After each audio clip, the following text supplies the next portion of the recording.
ఎట్లొచ్చింది ఆ ఫలితం? మీరు ఒక్కరు కూడా అడిగే దిక్కే లేదు కదా. క్షేత్రస్థాయిలో ఉన్నటువంటి నాయకులను, కార్యకర్తలను మీరు సమన్వయకర్తగా నియమించినటువంటి వాళ్ళు కూడా పట్టించుకోలేదు కదా. మీరు పెంచి పోషించినటువంటి డబ్బులతోన భారీ బహిరంగ సభలకే ఉపయోగపడుతున్నారు తప్ప ప్రజలకు కావాల్సినటువంటి పోరాటాలు చేసేటువంటి విషయంలో మీరు కానీ, మీరు పెంచి పోషించినటువంటి నాయకత్వం కానీ ఎవరు కూడా క్షేత్రంలో లేరు. మళ్ళీ ఇప్పుడేమో వచ్చి సిగ్గు లేకుండా బీఆర్ఎస్ పార్టీ అసెంబ్లీ సమావేశాల్లో బీఏసీలో మాకు కూడా పవర్ పాయింట్ ప్రజెంటేషన్కు అవకాశం ఇవ్వండి అని మాట్లాడుతున్నారు. నేను చెప్తా ఉన్నా, పవర్ పాయింట్ ప్రజెంటేషన్లో శకం ముగిసింది. ఏమన్నా చూసుకోవాల్సి ఉంటే ప్రజాక్షేత్రంలోనే చూడాలి. అది కాంగ్రెస్ పార్టీకి తెలియజేస్తా ఉన్నా, అదేవిధంగా బీఆర్ఎస్ పార్టీకి కూడా నేను సూచన చేస్తూ ఉన్నా. మీకు దమ్ముంటే ఇప్పుడు జరుగుతూ ఉంది, బర్నింగ్ ఇష్యూ ఒకటి జరుగుతూ ఉంది. ఈరోజు కృష్ణా గోదావరి జలాలపై చర్చ అంటున్నారు. చర్చ జరగని ఒకరోజు 2 రోజులు నామకే వాస్తే ఏదో ప్రజాధనాన్ని దుర్వినియోగం చేసి ప్రజాస్వామ్యాన్ని కూనీ చేసే విధంగా మీరు ప్రభుత్వానికి వంతబాడుతూ ఉన్నారు. ప్రభుత్వం కూడా అదే రకంగా బాధ్యత రహితంగా వ్యవహరిస్తూ ఉంది. ఈరోజు చెప్తా ఉన్నా, నేను ఒక పాలమూరు వలస కూలి బిడ్డగా తెలంగాణ ఉద్యమంలో చేరి ప్రొఫెసర్ జయశంకర్ గారు రూపొందించినటువంటి, ఎప్పటి నుంచో తెలంగాణ ఉద్యమం ఉన్నప్పటికీ టీఆర్ఎస్ పార్టీ సిద్ధాంతకర్త కూడా ప్రొఫెసర్ జయశంకర్ గారు. నేను కూడా ఒక చదువుకున్న యువకుని, ప్రొఫెసర్లు, మేధావులు, సబ్బండ వర్ణాలందరూ కూడా తెలంగాణ రాష్ట్రం రావాలంటే నాడు తెలంగాణ ఉద్యమంలో పాటుపడి తెలంగాణ రాష్ట్రం సాధించే వరకు కూడా విస్మరించకుండా నేను క్షేత్రంలో ఉన్నా. తెలంగాణ రాష్ట్రం వచ్చింది కాబట్టి, అందుకే ఒక రకంగా చెప్పాలంటే ఆత్మ పరిశీలన చేసుకున్న తర్వాత ఓ బాధ్యత కలిగిన భారత పౌరుడిగా భారతదేశం ఈరోజు ఏ నాయకత్వాన్ని కోరుకుంటుంది అనేది నిశితంగా గమనించిన తర్వాత నేను భారతీయ జనతా పార్టీలో చేరిన నాటి నుండి నేటి వరకు కూడా భారతీయ జనతా పార్టీని పెంచడం కోసం, భారతీయ భావాన్ని విస్తృతంగా ప్రజల్లోకి తీసుకుపోవడం కోసం నా వంతు ప్రయత్నం చేస్తూ ఉన్నా. ఫలితం వచ్చినప్పుడు కేటీఆర్కు దిమ్మ తిరిగే విధంగా ఉంటుంది అనేది మాత్రం ఈ సందర్భంగా తెలియజేస్తూ ఉన్నా. వెటకారంగా మాట్లాడుతున్నా. ఎన్ని స్థానాలు వచ్చినాయి? గుండు సున్నా వచ్చింది కదా మీకు పార్లమెంట్ ఎన్నికల్లో.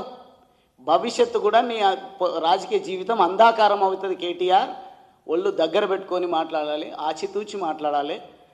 నోటికొచ్చినట్టుగా వచ్చినటువంటి డబ్బులు ఇస్తే వచ్చేటువంటి కొన్ని ర్యాలీలకు సంబంధించిన జేసీబీలు, పూలు, వేదికలు వీటన్నింటిని చూసి పొంగిపోయి ఇష్టం వచ్చినట్టుగా నియంత్రణ కోల్పోయి మాట్లాడడం వల్ల ప్రజలకు ఒరిగేది ఏముండదు. మీకు దమ్ముంటే అదే డబ్బును ఖర్చు పెట్టండి, ప్రజా పోరాటాలు చేయండి.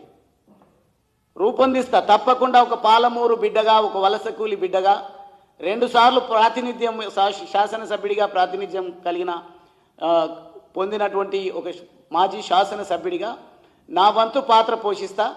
ఎవడికుందో కృష్ణా జలాలపైన మాట్లాడే హక్కు నిరూపిస్తా. నేను మహబూబ్ నగర్ జిల్లాలో ముఖ్యమంత్రికి లేదు, మీకు కూడా లేదు. ఉమ్మడి మహబూబ్ నగర్ జిల్లా, అదేవిధంగా రంగారెడ్డి, హైదరాబాద్, మిగతా నల్గొండ జిల్లాలపైన నీటి సమస్య పైన, నీటి పారుదల విషయంలో మీకు మాట్లాడేటువంటి నైతిక హక్కు కోల్పోయినరు. మీకు బాధ్యత లేదు కాబట్టి బాధ్యత కలిగినటువంటి ఒక పౌరుడిగా, ఒక ప్రజా నాయకుడిగా తప్పకుండా మీ బండారాన్ని బయట పెడతా.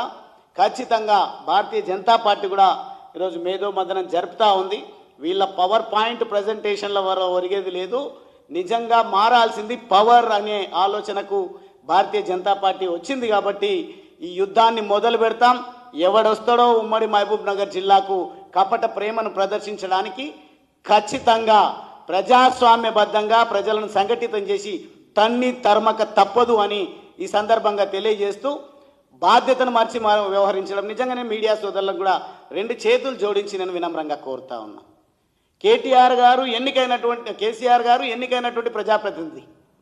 ఆయన ఇంటి నుంచి బయటకు వార్త, అసెంబ్లీకి చేరుకుంటే వార్త, లేదంటే అసెంబ్లీ వీడి వెళ్ళిపోతే వార్త, సంతకం పెడితే వార్త. ప్రజలు ఇదే వార్తలు చదువుకోవాలి, ఇదే విషయాలు వినాలి, ఇదే చర్చ పెట్టి ప్రజలకు గందరగోళానికి గురి కావాల్సి వస్తుంది.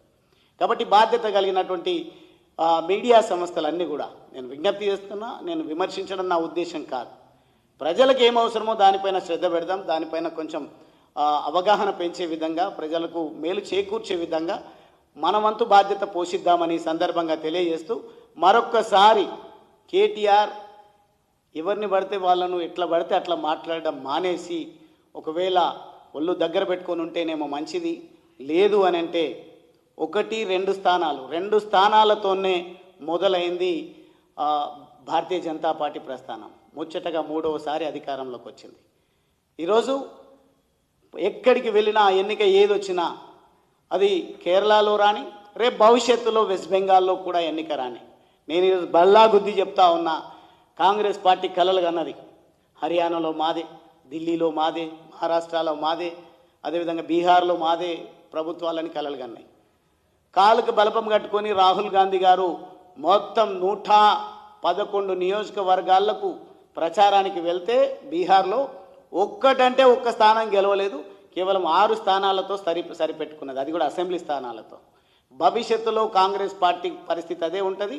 ఈరోజు ప్రజాస్వామ్యాన్ని కూని చేసి భ్రష్టాచార్ అవినీతిమయం చేసినటువంటి, తెలంగాణను భ్రష్టు పట్టించినటువంటి బీఆర్ఎస్ పార్టీని కూడా ప్రజలు తిరస్కరిస్తారు. మీ నామరూపాలు లేకుండా చేసే విధంగా ఖచ్చితంగా మేమందరం కూడా ప్రజా పోరాటాలు చేస్తామని సందర్భంగా తెలియజేస్తూ, ఈ వెకిలి మాటలు మానేసి, ఈ ఎక్స్లలో కామెంట్స్ పెట్టడం మానేసి, లేకుంటే రైమింగ్ వర్డ్లతోన ప్రజలను అలరించేటువంటి పనులు మానేసి, ప్రజలకు అవసరమైనటువంటి కార్యక్రమాలను రూపొందించుకుంటే మంచిది.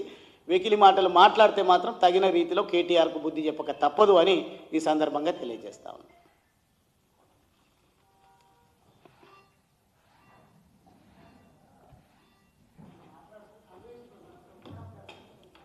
ఉమ్మడి అభ్యర్థి స్థానిక సంస్థల ఎన్నికల్లో గుర్తులు లేవు. మా భారతీయ జనతా పార్టీ ఒకటే వార్డులో బీకే తిమ్లాపూర్, కావాలంటే మీకు నేను వీడియోస్ కూడా పంపిస్తా. కాంగ్రెస్ పార్టీ రెచ్చగొట్టి, నేను ఒకనే నా కాషాయ కండువాను ధరించే నేను మాట్లాడుతూ ఉన్నా. కాంగ్రెస్ పార్టీ ఏం చేసిందంటే, అక్కడ ఉన్నటువంటి చిల్లర మూకలు, నీకు దమ్ముంటే వాళ్ళు కండువ వేస్తున్నారు కదా, ఎందుకు వద్దంటున్నావు అంటే, ఆ కండువ తెచ్చిందే మేము, కానీ ఆ కండువ ఈరోజు ప్రజలను కాలరాసింది, అవినీతిమయమైంది కాబట్టి ధరిస్తలేను అంటే, ఎవరో బలవంతంగా కండువ వేస్తే వెంటనే తీసివేయడం జరిగింది. నేను అంటే ఒక సంకేతం ఇవ్వాలి, బీఆర్ఎస్ అదేవిధంగా బీజేపీ ఒకటే అనే సంకేతం ఇవ్వాలని కాంగ్రెస్ పార్టీ ప్రయత్నం చేసింది. ఎట్టి పరిస్థితుల్లో వాళ్ళు ఎన్ని ప్రయత్నాలు చేసినా భవిష్యత్తులో కూడా ఒంటరిగానే భారతీయ జనతా పార్టీ ప్రజాక్షేత్రంలో ఉంటుంది. ఖచ్చితంగా అసెంబ్లీ పైన, పార్లమెంట్ పైన మరొకసారి కాషాయ జెండాను ఎగరవేస్తుంది అనేది మాత్రం స్పష్టం చేస్తాం.